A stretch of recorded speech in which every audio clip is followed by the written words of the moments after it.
혼의 세계와 거짓 신들의 실체. 세 번째 이야기, 신의 형상을 한 존재들. 나는 귀신의 형상을 한 존재들을 경험한 이후로는 사실 혼의 세계를 더 이상 경험하고 싶지 않았었다. 왜냐하면 너무 소름 끼치고 추악했기 때문이다.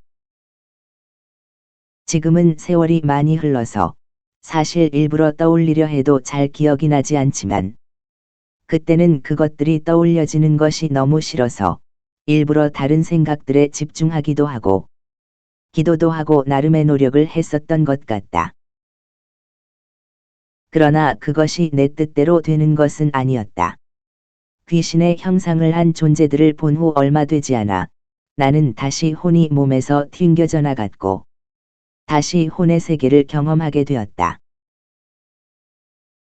그날은 집 앞 골목을 나서자 하늘이 펼쳐져 있었고 그것은 마치 신비롭고 아름다워 보였지만 나는 이것이 거짓임을 어째서인지 알고 있었던 것 같다.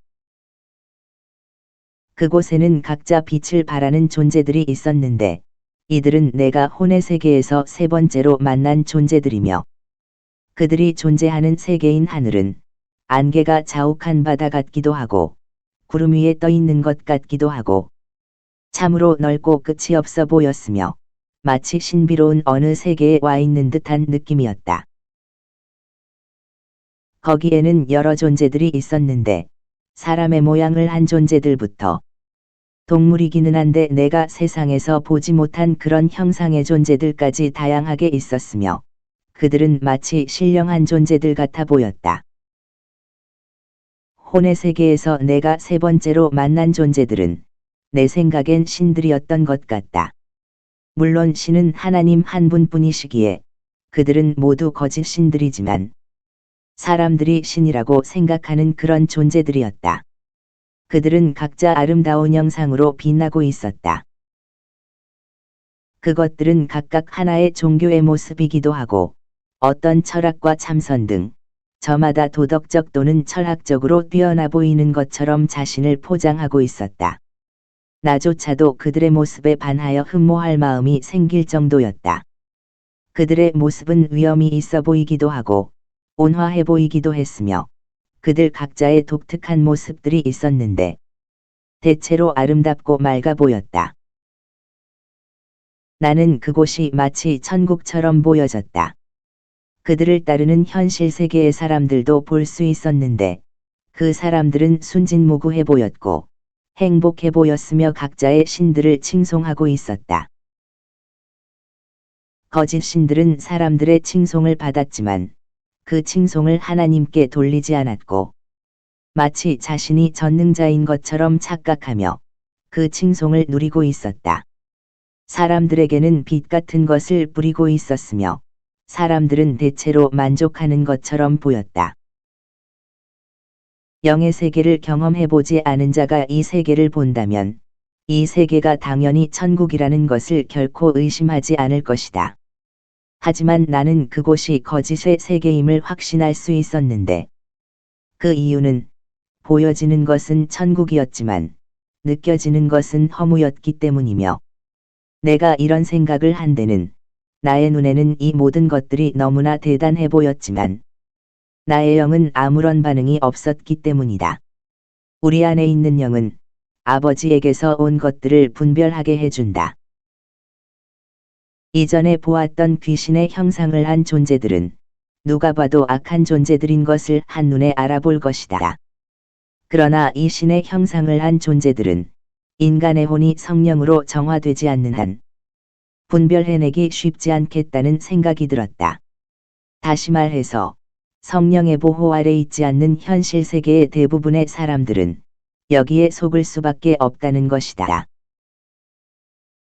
나는 여기서 현실 세계 사람들의 마음이 어떤 존재에게 향하는지를 볼 수 있었는데 이전에 보았던 귀신 형상을 한 존재들에게 마음이 향하는 자들은 그렇게 많지 않은 반면에 신들의 형상을 한 존재들에게는 거의 대다수의 현실 세계 사람들이 복종하는 것 같았다.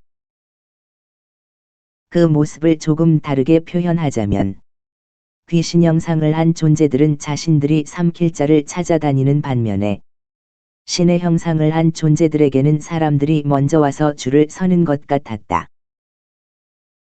그것은 아마도 사람들의 내면에 인간 차원을 뛰어넘는 신성 또는 철학을 향한 갈망이 있기 때문이고, 이곳의 존재들도 그러한 사람들의 갈망을 알기에 그것을 이용하는 듯 보였다. 나는 거짓 신들에게 속아서 그들을 따르는 자들의 모습이 그리 불쌍해 보이진 않았는데, 그 이유는 그들이 진정으로 원하는 것이 거룩한 것이 아니었고 세속의 필요가 전부였기 때문이다. 내가 보기에 거짓 신들과 그들에게 속는 자들은 모두 누가 가해자고 피해자라고 할 것 없이 서로가 서로를 세속적으로 이용하는 이율배반적 관계일 뿐이었다.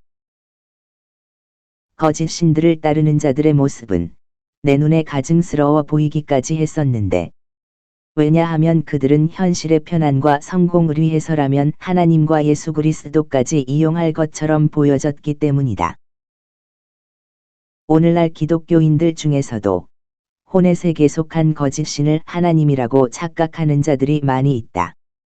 그들이 말하는 하나님은 그들에게 있어서 세속적 성공과 편안을 위한 이용 대상일 뿐이다.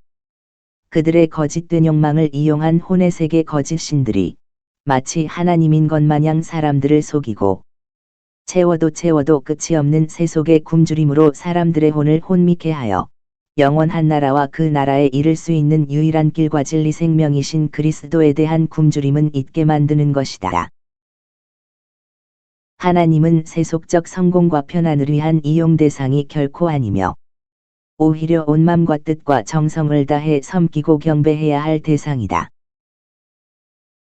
자신 안에 있는 육신의 정욕, 안목의 정욕, 이생의 자랑 등 자신을 완전히 부인하고 십자가에서 거듭나지 않는 자, 결단코 이 호넷에게 거짓 신들의 속임수에서 자유로울 수 없으며 천국에 이를 수 없다는 것을 나는 단언한다.